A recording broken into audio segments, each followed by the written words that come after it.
Drácula, escrita por Bram Stoker, narrado por Jonathan para nuestros libros y audiolibros.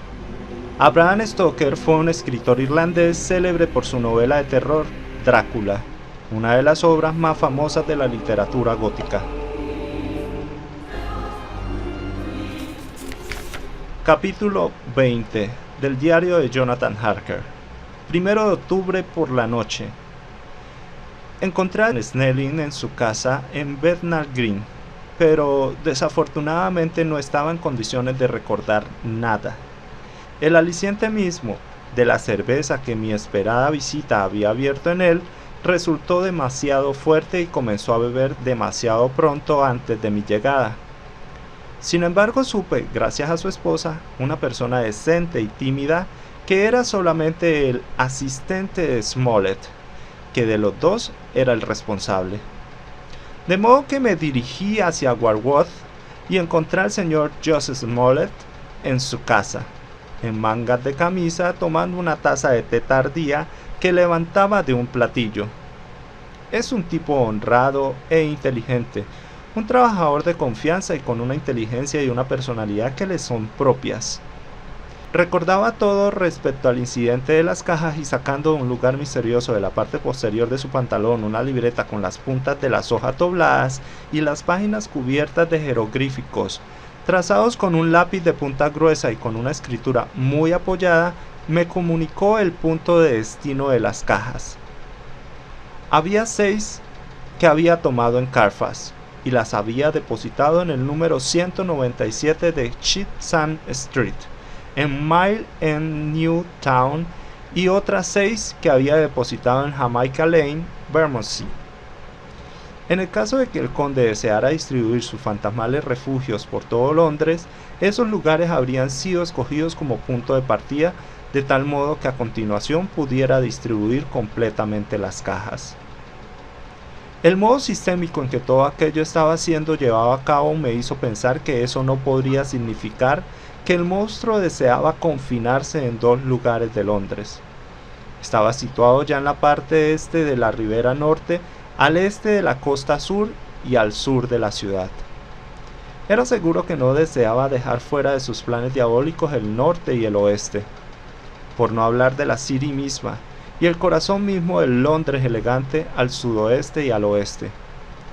Volví a ver a Smollett y le pregunté si podría decirnos si había sido sacada alguna otra caja de Carfax.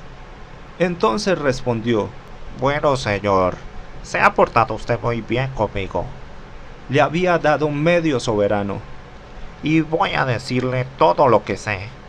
Oí a un hombre llamado Bloodsand que decía hace 4 noches en el R&O's de Peace Alley que él y su compañero habían tenido un trabajo sucio y raro en una vieja casa de Purfleet. No son frecuentes aquí los trabajos de esa índole, y creo que Sam Blossom podrá decirle algo más al respecto». Le pregunté si le era posible indicarme dónde podría encontrarlo. Le dije que si podía conseguirme la dirección tendría mucho gusto de entregarle otro medio soberano.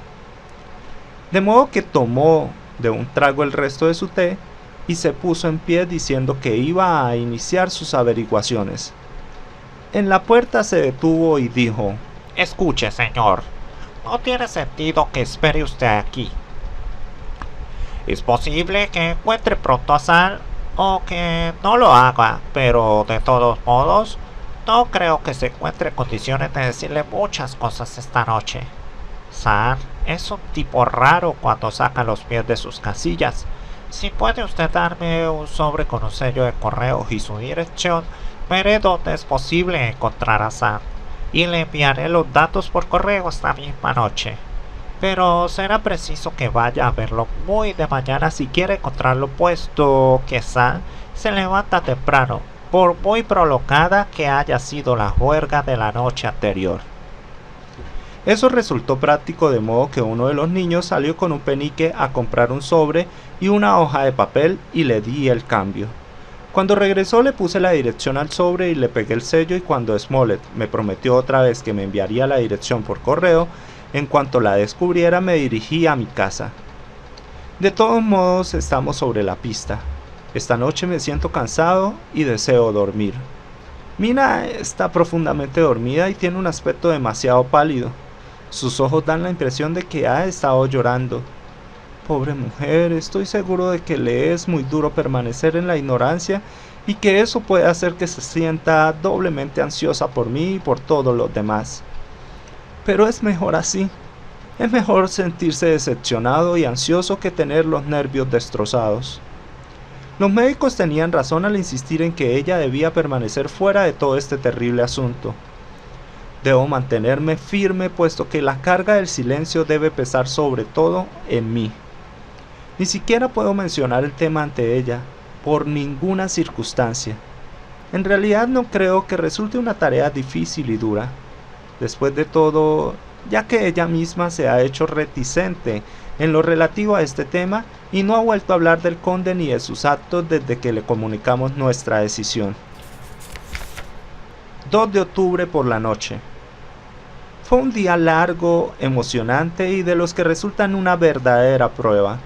Por el primer correo he recibido la carta que era destinada y que contenía una hoja sucia de papel sobre el que habían escrito con un lápiz de carpintero y una mano demasiado pesada: San Blossan, Corcras 4, Porter Court, Barter Street, Warworth.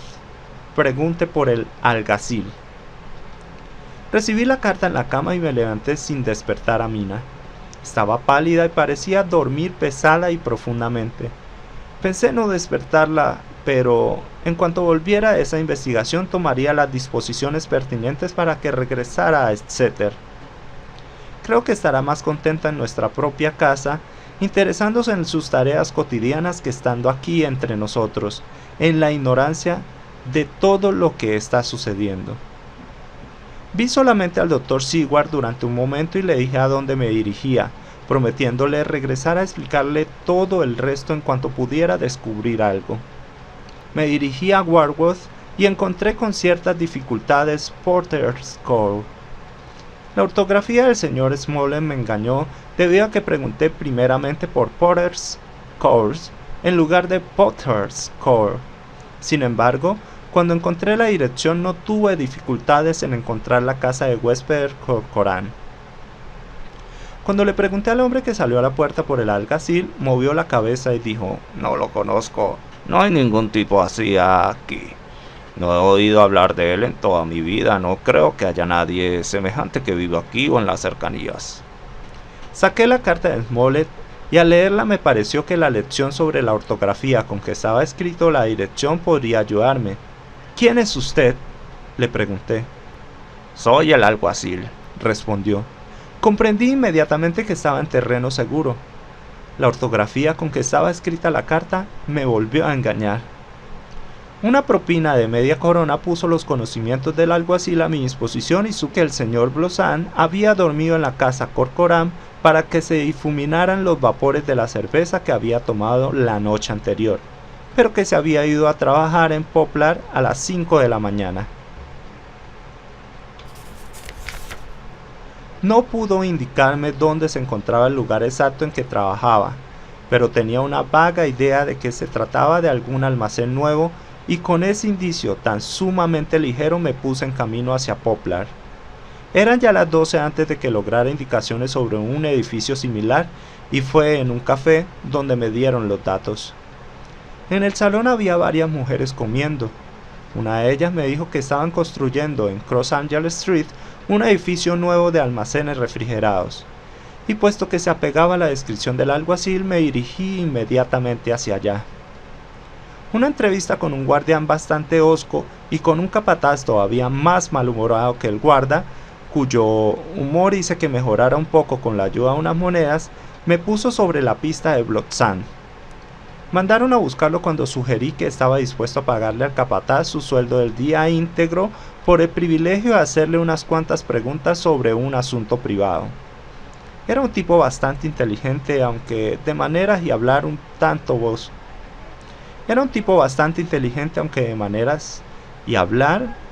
bruscos. Cuando le prometí pagarle por sus informes y le di un adelanto, me dijo que había hecho 2 viajes entre Carfax y una casa de Piccadilly y que había llevado de la primera dirección a la última 9 grandes cajas, muy pesadas, con una carreta y un caballo que había alquilado para el trabajo. Le pregunté si podría indicarme el número de la casa de Piccadilly, a lo cual respondió: Bueno, señor, me he olvidado del número, pero estaba a unas cuantas puertas de una gran iglesia blanca o algo semejante, que no hace mucho ha sido construida. Era una vieja casona cubierta de polvo, aunque no tan llena de polvo como la casa de las que la saqué. ¿Cómo logró usted entrar si estaban desocupadas las 2 casas?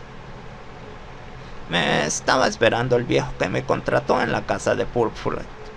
Me ayudó a levantar las cajas y a colocarlas en la carreta. Me insultó, pero era el tipo más fuerte que he visto. Era un anciano con unos bigotes blancos tan finos que casi no se le notaban. Esa frase hizo que me sobresaltara. Tomó uno de los extremos de la caja como si se tratara de un juego de té, mientras yo tomaba el otro, sudando y jadeando como un asno. Me costó un gran trabajo levantar la parte que me correspondía, pero lo conseguí. Y no soy tampoco un debilucho. ¿Cómo logró usted entrar en la casa de Piccadilly? Me estaba esperando también allí. Debió salir inmediatamente y llegar allí antes que yo, puesto que cuando llamé a la puerta, salió él mismo a abrirme y me ayudó a descargar las cajas en el vestíbulo. ¿Las 9? Le pregunté. Sí. Llevé 5 en el primer viaje y 4 en el segundo. Era un trabajo muy pesado y no recuerdo muy bien cómo regresé a casa. Lo interrumpí. ¿Se quedaron las cajas en el vestíbulo? Sí. Era una habitación muy amplia y no había en ella nada más. Hice otra tentativa para saber algo más al respecto. ¿No le dio ninguna llave? No tuve necesidad de ninguna llave. El anciano me abrió la puerta y volvió a cerrarla cuando me fui. No recuerdo nada de la segunda vez, pero eso se debe a la cerveza. ¿Y no recuerda usted el número de la casa? No, señor, pero no tendrá dificultades en encontrarla. Es un edificio alto con una fachada de piedra y un escudo de armas y unas escaleras bastante altas que llegan hasta la puerta de la entrada.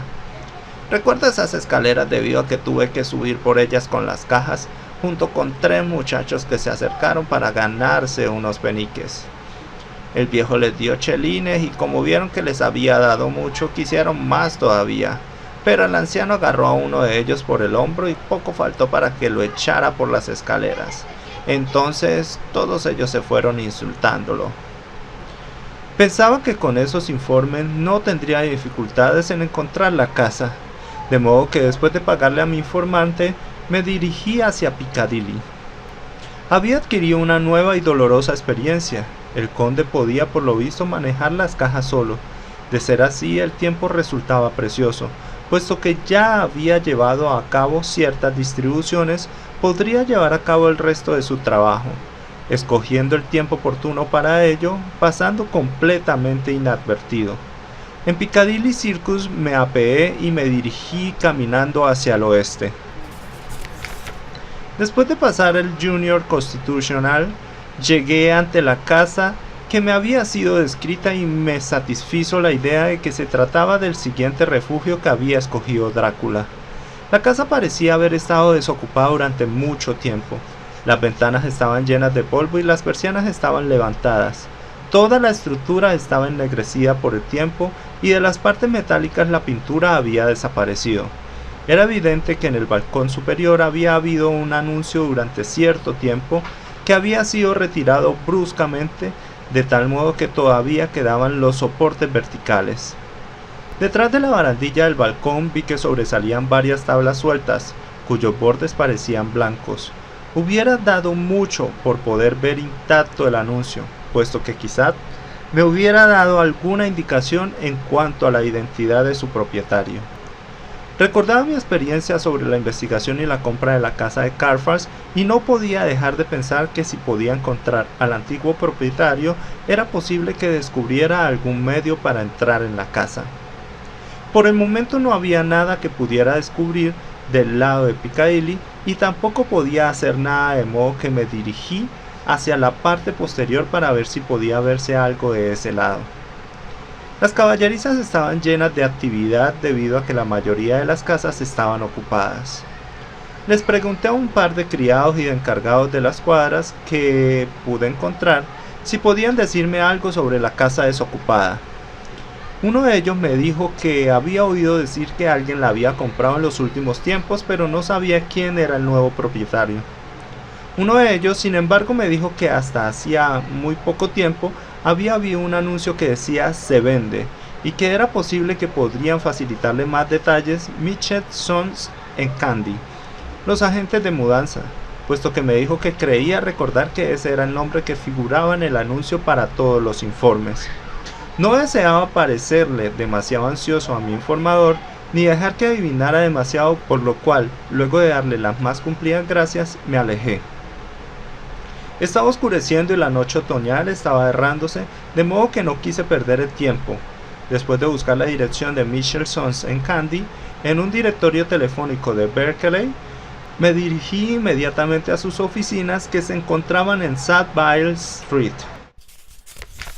El caballero que me recibió tenía unos modales particularmente suaves, pero no era muy comunicativo.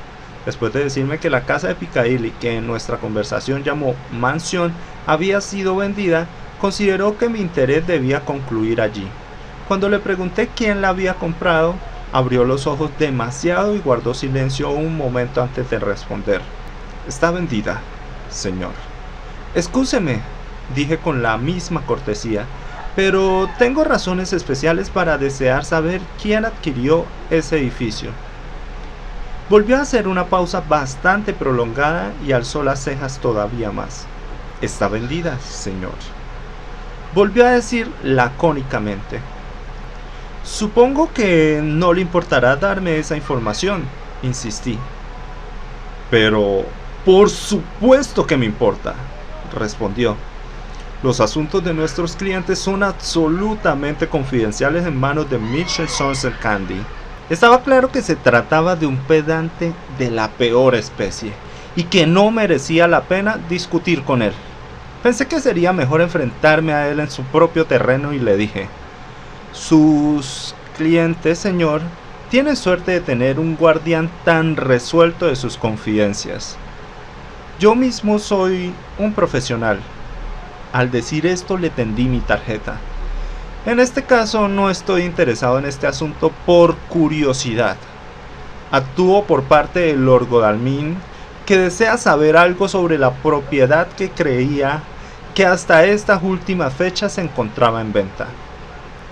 Esas palabras hicieron que las cosas tomaran otro cariz. Me gustaría darle a usted esos informes si los tuviera, señor Harker, y especialmente me gustaría servir a su cliente. En cierta ocasión llevamos a cabo unas transacciones para él sobre el alquiler de unas habitaciones cuando era el honorable Arthur Holwood. Si puede usted darme la dirección de su señoría, tendré mucho gusto en consultar a la casa sobre el sujeto y en todo caso me comunicaría con su señoría por medio del correo de esta misma noche. Será un placer el facilitarle esos informes a su señoría si es que podemos apartarnos en este caso de las reglas de conducta de esta casa. Deseaba hacerme una amistad, no buscarme un enemigo, de modo que le di las gracias, le entregué la dirección de la casa del Dr. Seward y me fui. Era ya de noche y me sentía cansado y hambriento. Tomé una taza de té en el Arrowhead Bread Company y regresé a Pulfleet en tren. Encontré a todos los otros en la casa. Mina tenía aspecto pálido y cansado, pero hizo un valeroso esfuerzo para parecer amable y animosa. Me volví a pensar que había tenido que ocultarle algo y que de ese modo la había inquietado. Gracias a Dios sería la última noche que tendría que estar cerca sin asistir a nuestras conferencias, creyendo en cierto modo de que no era merecedora de nuestra confianza. Necesité todo mi valor para mantenerla realmente alejada de todo lo relativo a nuestro horrible trabajo. Parece estar en cierto modo más hecha la idea o el sujeto se le ha hecho repugnante, puesto que cada vez que se hace alguna alusión accidental a ese tema, se estremecen verdaderamente. Me alegro de que hayamos tomado nuestra resolución a tiempo, puesto que con sentimientos semejantes nuestros conocimientos cada vez mayores sería una verdadera tortura para ella. No podía hablarles a los demás de los descubrimientos que había efectuado durante el día en tanto no estuviéramos solos. Así, después de la cena y de un pequeño intermedio musical que sirvió para guardar las apariencias, incluso para nosotros mismos, conduje a Mina a su habitación y la dejé que se acostara. Mi adorable esposa fue más cariñosa conmigo que nunca y me abrazó como si deseara retenerme, pero había mucho de qué hablar y tuve que dejarla sola. Gracias a Dios, el haber dejado de contarnos todas las cosas no había hecho que cambiaran las cosas entre nosotros. Cuando bajé otra vez encontré a todos sentados en torno al fuego en el estudio. En el tren había escrito en mi diario todo lo relativo a mis descubrimientos del día y me limité a leerles lo que había escrito. Como el mejor medio posible en que pudiera enterarse de los informes que había obtenido. Cuando terminé, Van Helsing dijo: Ha tenido usted un magnífico día de trabajo, amigo Jonathan. Indudablemente estamos sobre la pista de las cajas que faltan. Si encontramos todas en esa caja, entonces nuestro trabajo se acerca a su final. Pero si falta todavía alguna de ellas, tendremos que buscarla hasta que la encontremos. Entonces daremos el golpe final y haremos que el monstruo muera verdaderamente. Permanecimos todos sentados en silencio y de pronto el señor Morris dijo: Digan, ¿cómo vamos a poder entrar a esa casa? Lo mismo que como lo hicimos en la otra, dijo Lord Godalming rápidamente. Pero entramos por efracción en Canfas, pero era de noche y teníamos el parque que nos ocultaba las miradas indiscretas. Sería algo muy diferente el cometer ese delito en Piccadilly, tanto de noche como de día. Confieso que no veo cómo vamos a poder entrar a no ser que ese pedante de la agencia inmobiliaria nos consiga alguna llave. Lord Godalming frunció el ceño, se puso en pie y se paseó por la habitación. De pronto se detuvo y dijo, volviéndose hacia nosotros y mirándonos uno por uno: Kinsey tiene razón. Este asunto de las entradas por efracción se hace muy serio. Nos salió muy bien una vez, pero el trabajo que tenemos ahora entre manos es muy diferente, a menos que encontremos el llavero del conde. Como no podíamos hacer nada antes de la mañana y como era aconsejable que Lord Godalming esperara hasta recibir la comunicación de Mitchells, decidimos no dar ningún paso hasta la hora del desayuno. Durante un buen rato permanecimos sentados fumando, discutiendo todas las facetas del asunto, visto desde diferentes ángulos. Aproveché la oportunidad de completar este diario y ponerlo al corriente hasta este preciso instante. Tengo mucho sueño y debo ir a acostarme. Solo una línea más. Mina duerme profundamente y su respiración es regular. Tiene la frente surcada de pequeñas arrugas como si incluso dormida estuviera pensando. Está todavía muy pálida, pero no tan macilenta como esta mañana. Mañana espero ponerle fin a todo esto.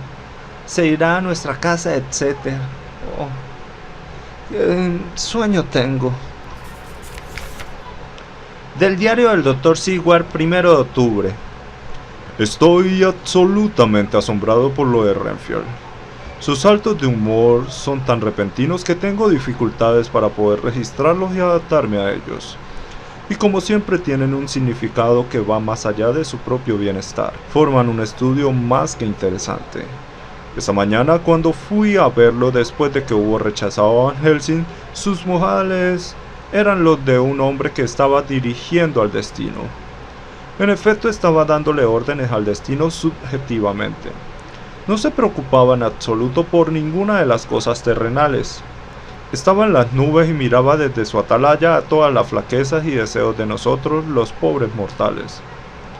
Decidí aprovecharme de la ocasión y aprender algo, de modo que le pregunté: ¿qué me dice usted de las moscas en estos últimos tiempos? Me sonrió con aire muy superior, con una sonrisa como la que hubiera podido aparecer en el rostro de Malvolio, antes de responderme. La mosca, mi querido señor, tiene una característica sorprendente. Sus alas son típicas del carácter aéreo de las dificultades psíquicas. Los antiguos tuvieron razón cuando representaron el alma en forma de mariposa. Pensé en agotar su analogía y dije rápidamente: «Oh, ¿está usted buscando un alma ahora?». Su locura envolvió a la razón y una expresión de asombro se extendió sobre su rostro al tiempo que, sacudiendo la cabeza con una energía que no le hubiera visto nunca antes, dijo: «Oh, no quiero almas. Todo lo que quiero es vida». Su rostro se iluminó en ese momento. Siento una gran indiferencia sobre eso en la actualidad. La vida está muy bien. Tengo toda la que necesito. Tiene que buscarse usted a otro paciente, doctor, si es que desea estudiar la zoofagia. Esa salida me sorprendió un poco, por lo cual le dije: «Entonces, usted dirige la vida. Debe ser usted un dios, ¿no es así?». Sonrió con una especie de superioridad benigna e inefable. Oh. No entra entre mis cálculos de ninguna manera el arrogarme los atributos de la divinidad. Ni siquiera me interesan sus actos, especialmente espirituales. Si me es posible establecer cuál es mi posición intelectual, diría que estoy en lo referente a las cosas puramente terrenales, en cierto modo en la posición que ocupaba Enoch espiritualmente. Eso representaba para mí un problema difícil. No lograba recordar en ese momento cuál había sido la posición de Enoch. Por consiguiente, tuve que hacerle una pregunta simple, aunque comprendí que al hacerlo me estaba rebajando ante los ojos del lunático. ¿Y por qué se compara con Enoch? Porque andaba con Dios. No comprendí la analogía, pero me agradaba reconocerlo, de modo que volví al tema que ya había negado. ¿De modo que no le preocupa la vida y no quiere almas? ¿Por qué? Le hice la pregunta rápidamente y con bastante sequedad, con el fin de ver si me era posible desconcertarlo. El esfuerzo dio resultado y por espacio de un instante se tranquilizó y volvió a sus antiguos modales serviles. Se inclinó ante mí y me aduló servilmente al tiempo que respondía: No quiero almas. Es cierto, no quiero. No me servirían de nada si las tuviera. No tendría modo de usarlas. No podría comérmelas o... Guardó silencio repentinamente y la antigua expresión de astucia volvió a extenderse sobre su rostro, como cuando un viento fuerte riza la superficie de las aguas. Escuche, doctor. En cuanto a la vida, ¿qué es después de todo? Cuando ha obtenido todo lo necesario y sabe que nunca deseará otra cosa, eso es todo. Tengo amigos, buenos amigos como usted, doctor Seward. Esto lo dijo con una expresión de indecible astucia. Sé que nunca me faltarán los medios de vida. Creo que, entre las brumas de su locura, vio en mí cierto antagonismo, puesto que finalmente retrocedió al abrigo de sus iguales, al más profundo y obstinado silencio. Al cabo de poco tiempo comprendí que por el momento era inútil tratar de hablar con él. Estaba enfurruñado, de modo que lo dejé solo y me fui. Más tarde, en el curso del día, me mandó a llamar. Ordinariamente no hubiera ido a visitarlo sin razones especiales, pero en este momento estoy tan interesado en él que me veo contento de hacer ese pequeño esfuerzo. Además, me alegró tener algo que me ayude a pasar el tiempo. Harker está fuera siguiendo las pistas y también Kinsey y Lord Godalming. Van Helsing está en mi estudio examinando cuidadosamente los registros preparados por los Harker. Parece creer que por medio de un conocimiento exacto de todos los detalles es posible que llegue a encontrar algún indicio importante. No desea que lo moleste mientras trabaja, a no ser por algún motivo especial. Pude hacer que me acompañara a ver al paciente, pero pensé que después de haber sido rechazado como lo había sido, no le agradaría ya ir a verlo. Además, había otra razón. Renfield no hablaría con tanta libertad ante una tercera persona como lo haría estando solos él y yo. Lo encontré sentado en la silla en el centro de su habitación, en una postura que indica generalmente cierta energía mental de su parte. Cuando entré, dijo inmediatamente, como si la pregunta le hubiera estado quemando los labios: ¿Qué me dice de las almas? Era evidente que mi aplazamiento había sido correcto. Los pensamientos inconscientes llevaban a cabo su trabajo, incluso en el caso de los lunáticos. Decidí acabar con aquel asunto. ¿Qué me dice de ellas usted mismo?, inquirí. Renfield no respondió por el momento y miró en torno suyo, arriba y abajo, como si esperara obtener alguna inspiración para responder.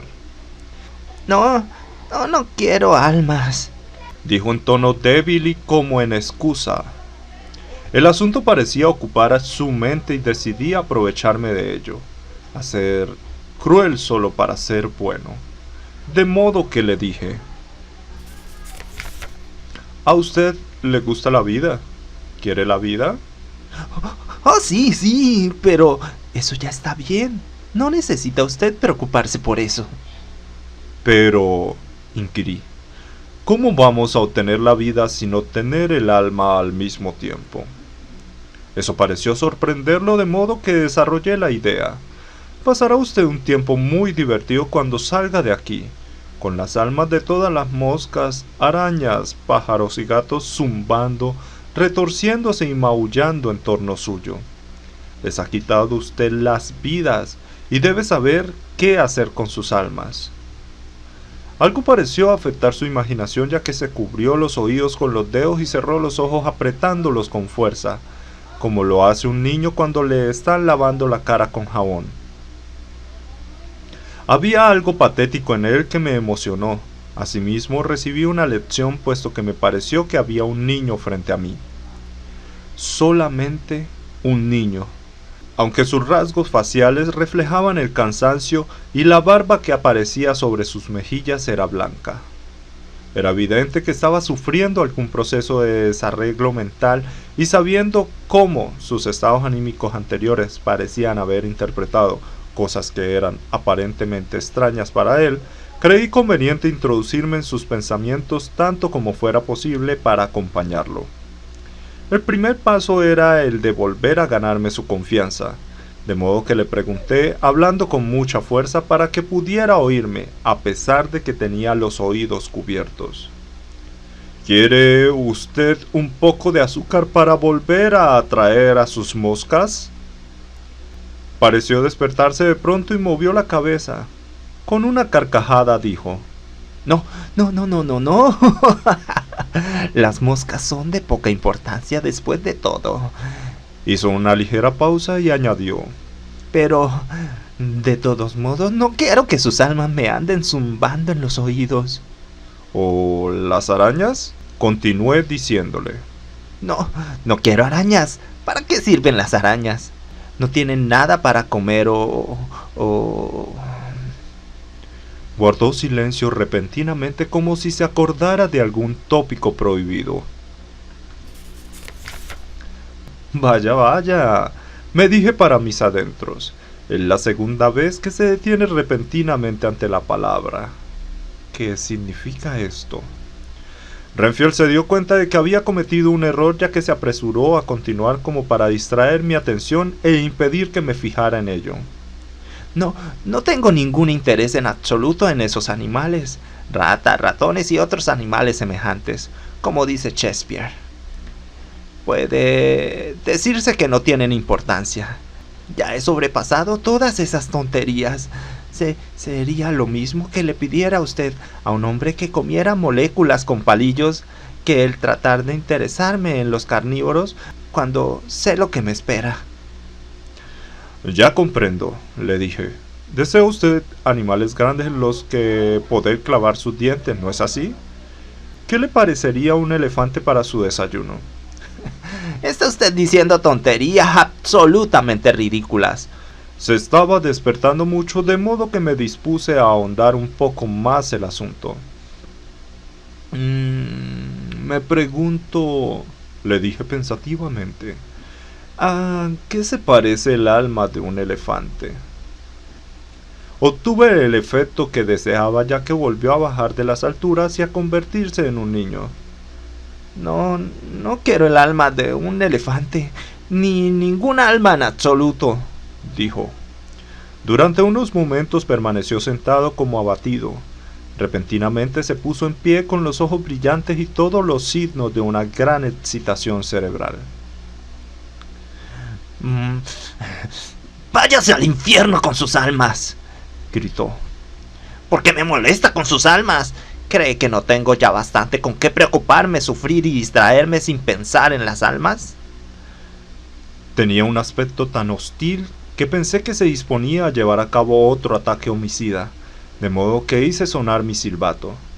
Sin embargo, en el momento en el que lo hice se calmó y dijo en tono de excusa: Perdóneme, doctor, perdí el control. No necesita usted ayuda de ninguna especie. Estoy tan preocupado que me irrito con facilidad. Si conociera usted el problema al que tengo que enfrentarme y al que tengo que buscar una solución, me tendría lástima, me toleraría y me excusaría. Le ruego que no me metan en una camisa de fuerza. Deseo reflexionar y no puedo hacerlo cuando tengo el cuerpo atado. Estoy seguro de que usted lo comprenderá. Era evidente que tenía autodominio, de modo que cuando llegaron los asistentes les dije que podían retirarse. Renfield los observó mientras se alejaban. Cuando cerraron la puerta dijo con una considerable dignidad y dulzura: Doctor Seward, ha sido usted muy considerado conmigo. Créame que le estoy muy agradecido. Creí que sería conveniente dejarlo en ese momento y me fui. Hay desde luego algo en que pensar respecto al estado de ese hombre. Varios puntos parecen formar lo que los periodistas americanos llaman una historia. Tan solo es preciso ponerlos en orden. Vamos a intentarlo. No desea mencionar la palabra beber. Teme el sentirse cargado con el alma de algo. No tiene miedo de pensar en la vida en el futuro. Desprecia todas las formas inferiores de vida, aunque teme ser atormentado por sus almas. Lógicamente, todos esos puntos indican algo. Tiene la seguridad, en cierto modo, de que llegará a adquirir cierta forma de vida superior. Teme la consecuencia, la carga de un alma. Por consiguiente, es una vida humana la que está buscando. En cuanto a la seguridad, gran Dios, el conde ha estado con él y se prepara algún otro tremendo horror. Más tarde, he ido a ver a Van Helsing después de terminar mi ronda y le he comunicado mis sospechas. Se puso muy serio y después de reflexionar en ello por un momento me pidió que lo llevara a ver a Renfield. Así lo hice. Cuando llegamos junto a la puerta de la habitación del alienado, oímos que estaba cantando al interior con mucha alegría, como acostumbraba hacerlo en una época que parecía encontrarse ya muy atrás. Al entrar vimos que había extendido el azúcar como acostumbraba hacerlo antes y que las moscas sumidas en el letargo del otoño comenzaban ya a zumbar en la habitación. Tratamos de hacerlo hablar sobre el sujeto de nuestra conversación anterior, pero se negó a prestarnos atención. Continuó cantando tal y como si no estuviéramos con él en absoluto. Había conseguido un pedazo de papel y lo estaba doblando al interior de una libreta de notas. Tuvimos que irnos sin haber aprendido nada nuevo. Es realmente un caso curioso. Tendremos que vigilarlo esta noche. Carta de Mitchell Sons y Candy a Lord Godalming, 1 de octubre. Su señoría, estamos siempre muy bien dispuestos a satisfacerlo en sus deseos. Estamos en condiciones con respecto a los deseos de su señoría, expresados por el señor Harker de parte de usted, de darle los informes requeridos sobre el número 347 de Piccadilly. Los vendedores originales son los herederos del difunto señor Archibald Winter Suffield. El comprador es un noble extranjero, el conde de Ville, que efectuó personalmente la compra pagando al contado el precio estipulado. Si su señoría nos excusa el empleo de una expresión tan sumamente vulgar. Aparte de esto, no conocemos absolutamente nada más respecto al mencionado conde. Somos, señor, los más humildes servidores de su señoría, Mitchell, Sons y Candy. Del diario del Dr. Seward, 2 de octubre. Coloqué a un hombre en el pasillo durante la última noche para presentar un informe exacto de todos los ruidos que pudiera oír en la habitación de Renfield, y dándole instrucciones para que en el caso de que se produjera algo insólito me llamara inmediatamente. Después de la cena, cuando estuvimos todos reunidos en torno al fuego del estudio, y después de que la señora Harker se hubo retirado a sus habitaciones, discutimos de las tentativas y los descubrimientos que habíamos hecho durante aquel día. Harker era el único de nosotros que había obtenido resultados y tenemos grandes esperanzas de que los indicios que ha obtenido puedan ser de mucha importancia. Antes de ir a acostarme, di una vuelta por las habitaciones de los pacientes y miré por el Judas de la puerta. Renfield estaba durmiendo profundamente y su pecho se elevaba y descendía con regularidad. Esta mañana, el hombre que permaneció de servicio me comunicó que después de medianoche estuvo inquieto y recitando sus oraciones con voz un poco fuerte.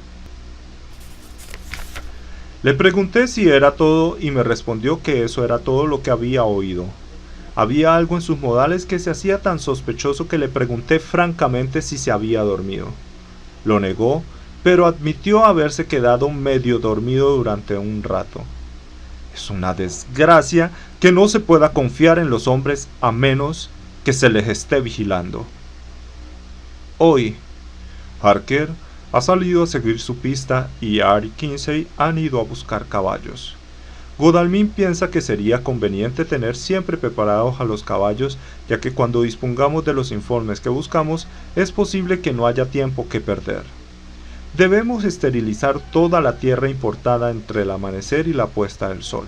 Así podremos tomar al conde por su punto más débil y sin un lugar en el que pueda refugiarse.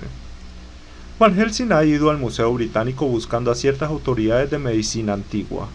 Los antiguos médicos tomaron en cuenta ciertas cosas que sus seguidores no aceptaron, y el profesor está buscando curas contra los demonios y los hechizos que pueden sernos útiles más adelante. A veces pienso que debemos estar todos completamente locos y que vamos a recuperar la razón viéndonos encerrados en camisas de fuerza. Más tarde, nos hemos reunido nuevamente. Parece que al fin estamos sobre la pista y que el trabajo de mañana puede muy bien ser el principio del fin. Me pregunto si la calma de Renfield tiene algo que ver con eso. Sus saltos de humor se han ajustado tanto a los movimientos del conde que la destrucción inminente del monstruo puede haberle sido revelada de algún modo sutil. Si pudiéramos tener alguna idea de lo que está ocurriendo en su mente, sobre todo entre el momento en que estuve conversando con él y el instante en que volvió a dedicarse a la caza de moscas, podría considerarlo como una pista valiosa. Aparentemente iba a estar tranquilo durante una temporada. ¿Será cierto? Ese grito horrible parece proceder de su habitación. El asistente entró precipitadamente en mi habitación y me dijo que de alguna forma Renfield había tenido un accidente. Había oído su grito y cuando acudió a su habitación lo encontró desplomado en el suelo boca abajo y todo cubierto de sangre. Debo ir a verlo inmediatamente. Fin del capítulo 20 del diario de Jonathan Harker de Drácula, escrito por Abraham Stoker, narrado por Jonathan para nuestros libros y audiolibros. Si les gustó este audiolibro, pulsen me gusta, compártanlo en todas sus redes sociales y dejen sus comentarios. Toda la información de las redes sociales, correo electrónico y página oficial la encuentran en la descripción. Puedes encontrar otros audiolibros en el canal de YouTube de nuestros libros y audiolibros. Recuerda suscribirte y si quieres una alerta cada vez que subimos un nuevo video, pulsa la campana adicionalmente. Me gustaría saber qué otros libros quieres escuchar. Cuídense mucho y gracias por escucharnos.